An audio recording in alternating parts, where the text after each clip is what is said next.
Ku pandang wajah-Mu dan berseru. Saudara yang dikasihi Tuhan, pada hari ini saya mau mengajak saudara belajar dari Ibrani pasal yang keempat, ayat yang ke-15 dan yang ke-16.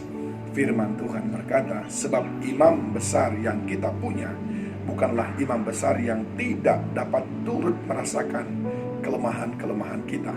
Sebaliknya sama dengan kita, ia telah dicobai, hanya tidak berbuat dosa. Sebab itu, marilah kita dengan penuh keberanian menghampiri tahta kasih karunia, supaya kita menerima rahmat dan menemukan kasih karunia untuk mendapat pertolongan kita pada waktunya.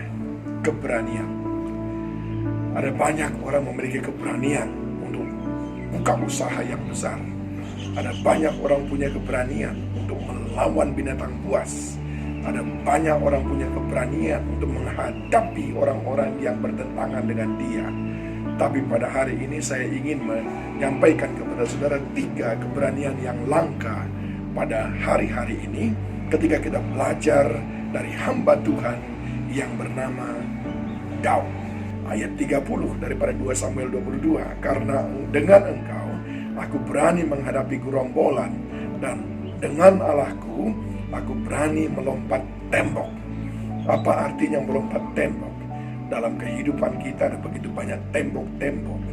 Tapi saya mau beritahu kepada saudara, keberanian yang langka yang pertama dimiliki oleh Daud adalah keberanian untuk mengakui dosa dan mohon ampun.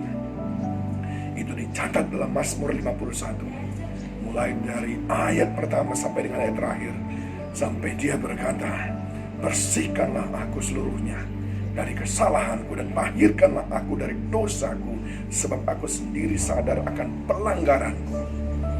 Ada berapa banyak orang hari-hari ini yang saudara ketemu, yang dia siap untuk mengakui dosa dan siap untuk mohon ampun, minta maaf.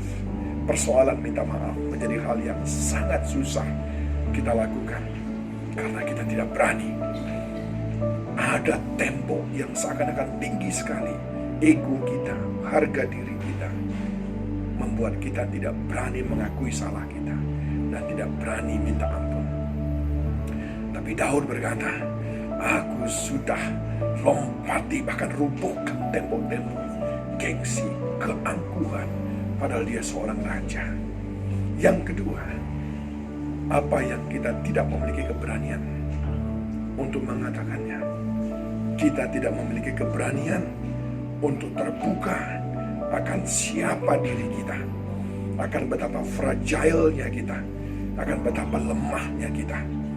Tetapi Daud berkata dalam Mazmur 51, mulai dari ayat yang ke-7 dan ke-8, sesungguhnya dalam kesalahan aku diperanakkan, dan dalam dosa aku dikandung ibuku. Sesungguhnya engkau berkenan akan kebenaran dalam batin, dan engkau dengan diam-diam engkau memberitahukan hikmat kepadaku. Daud berkata, memang aku ini orang yang bersalah, aku ini orang yang penuh kelemahan. Bukan cuma aku, bahkan mungkin orang-orang ibu yang melahirkan aku pun punya banyak kelemahan. Aku mestinya tidak pernah berpura-pura di hadapan semua orang aku adalah orang yang sempurna. Berapa banyak orang hari-hari ini menggunakan topeng, seakan-akan dia kuat, padahal dia rapuh. Seakan-akan dia baik, seperti serigala berbulu domba. Kita tidak berani terbuka kepada orang lain siapa kita sebenarnya. Tapi Daud tanpa ragu-ragu mengatakan kepada Tuhan, aku ini memang orang yang sangat berdosa, penuh kelemahan, gak bisa menahan nafsu ketika aku melihat Batseba. Aku ini memang orang yang sangat berdosa, sehingga aku menjadi orang yang seperti ini. Tahukah saudara, keterbukaan adalah awal daripada pemulihan. Tatkala kita terbuka kepada Tuhan, maka Dia akan tolong kita dan pulihkan hidup kita.